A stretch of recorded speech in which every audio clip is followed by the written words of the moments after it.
A big part of the strategy to get people who look like me to take our eyes off the racial, social, wealth inequalities that exist around us is to make accusations that you are stirring up trouble. Look at what happened with Rastafarians.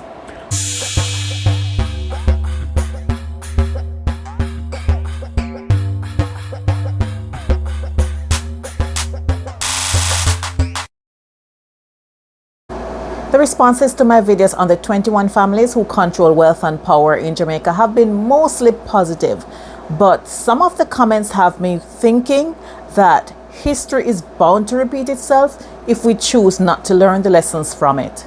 Like this comment from Husman Sosa that says, "Education is a vehicle for social mobility, not bad mind. Nobody holds us back except ourselves, and if we spent half the time focusing on our goals and not other people's business or their respective families, we can accomplish anything. This is a distraction and an excuse people use to not work harder and study more. Who cares which family is the richest? It has nothing to do with me. I am in control of my own future, and I was not born a slave, and neither were you. These videos are so ridiculous. Why not focus on the positives of Jamaica being a free country and not trying to count other people's money? Are we really oppressed, or are we just looking for handouts? Work harder and study hard, and maybe one day your family too may be among the upper echelons." Another comment from Fiona Smith says, "This is highly inflammatory. Why are we trying to turn Jamaicans against each other?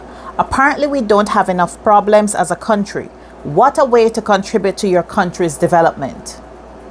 It is a tried and proven technique that whenever someone brings up the issues of racial and wealth inequalities in Jamaica, to make accusations on them of being quote-unquote bad mind, or being jealous, or looking for handouts. I mean, this is nothing new. This is a technique that has been used for decades in Jamaica to draw attention away from the realities that people live with. What this person is doing is nothing new. I'm reading from a book called Public Secrets, Race and Color in Colonial and Independent Jamaica by Henrice Altink.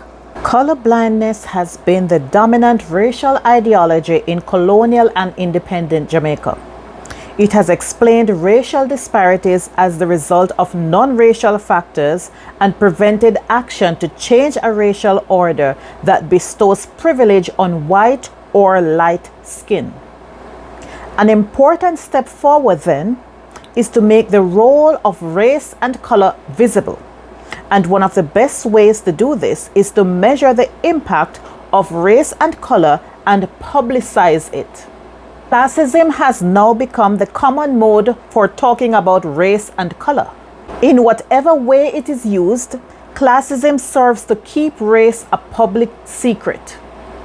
Not only racial practices, but also the way race is talked about in contemporary Jamaica has echoes of the past. And the projection of racial motives onto blacks themselves conveys how Jamaicans who were taught not to talk about race talked about race. In other words, a big part of the strategy to get people who look like me to take our eyes off the racial, social, wealth inequalities that exist around us is to accuse you of playing the victim, is to accuse you of being bad mind, is to accuse you of looking for handout, is to make accusations that you are stirring up trouble. Look at what happened with Rastafarians. How many of us grew up hearing all these accusations being thrown against Rastafarians? How many of us grew up in households where hate and all kinds of racist and negative comments were thrown against Rastafarians, and we are only just now realizing why that happened?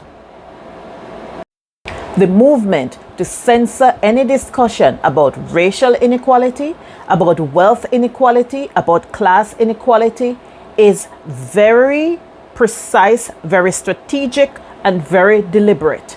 And I say to you, Jamaicans, If you choose not to learn from history, you're going to repeat it.